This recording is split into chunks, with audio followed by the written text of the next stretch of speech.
The last 30 days are always so important in coming together as one unit and one team. I'm confident that this is going to be one of the hardest races I've ever done in my life.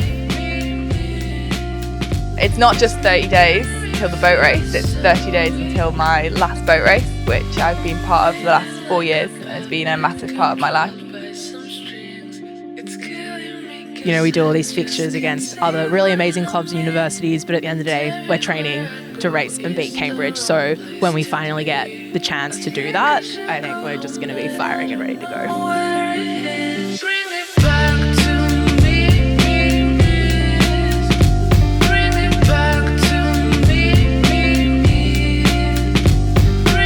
A single training can make all the difference. Really capitalizing on each day, each stroke, each practice. You can find boat speed every single time. That's what we're focusing on.